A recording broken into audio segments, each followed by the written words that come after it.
Salut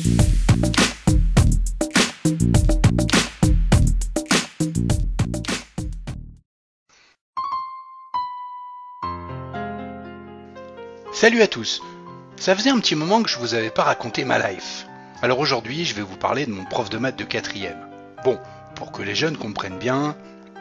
Je vous parle d'un temps que les moins de 20 ans ne peuvent pas connaître. Bref, c'était au siècle dernier.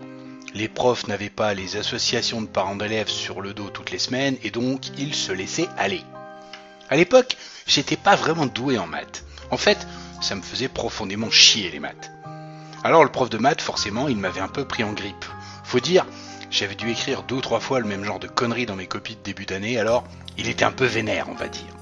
Alors tous les vendredis matins, il s'approchait de moi, avant le cours, pendant qu'on était rangés dans le couloir, et il me foutait un grand coup de pied au cul en me disant «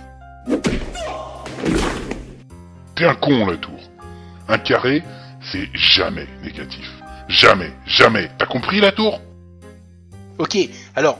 Vous devez vous demander pourquoi je vous raconte ça. Ben, parce que plusieurs années plus tard, en terminale, j'avais pris goût aux maths. Bon, remarquez, c'est peut-être l'influence des coups de pied au cul. Et un jour, le prof nous dit...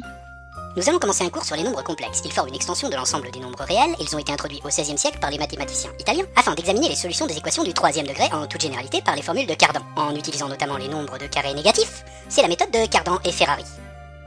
Non, pas ceux-là de Cardan et Ferrari. Change-moi ça, s'il te plaît. Oui, voilà. En bref, les nombres complexes contiennent en particulier un nombre, noté généralement i, tel que i carré égale moins 1. Vous imaginez le choc? I carré égale moins 1. Un carré, jamais. Un carré, jamais. Un carré,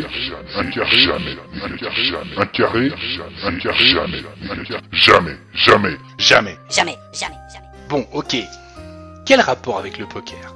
On utilise la méthode de Cardan ou celle de Ferrari au poker?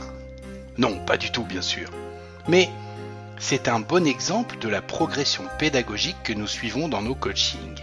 Alors oui, ce super joueur pro que vous avez vu à la télé a relancé UTG avec 7-9S, ou avec J10.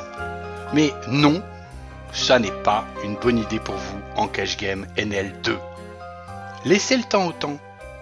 Tout vient à point à qui sait attendre. Merci François et Jean. Un jour, quand vous aurez progressé, vous pourrez vous aussi faire des 4-bet light. Vous pourrez changer vos ranges, jouer plus large, prendre des spots de squeeze par exemple. Mais attendez, soyez patient. N'essayez pas de reproduire des choses qui, au buy-in auquel vous jouez pour le moment, seraient au minimum inutiles et sans doute très dangereuses. Pensez à mon prof de maths de 4e, quand vous serez tenté d'aller trop vite. Mettez-vous un coup de pied au cul. Dites-vous qu'un carré n'est jamais négatif. Et gardez ça pour plus tard, quand ça vous sera utile. Ne vous inquiétez pas, nous vous mènerons jusque-là le plus vite possible. Même si pour ça, on a besoin, nous aussi, de vous mettre quelques coups de pied au cul de temps en temps.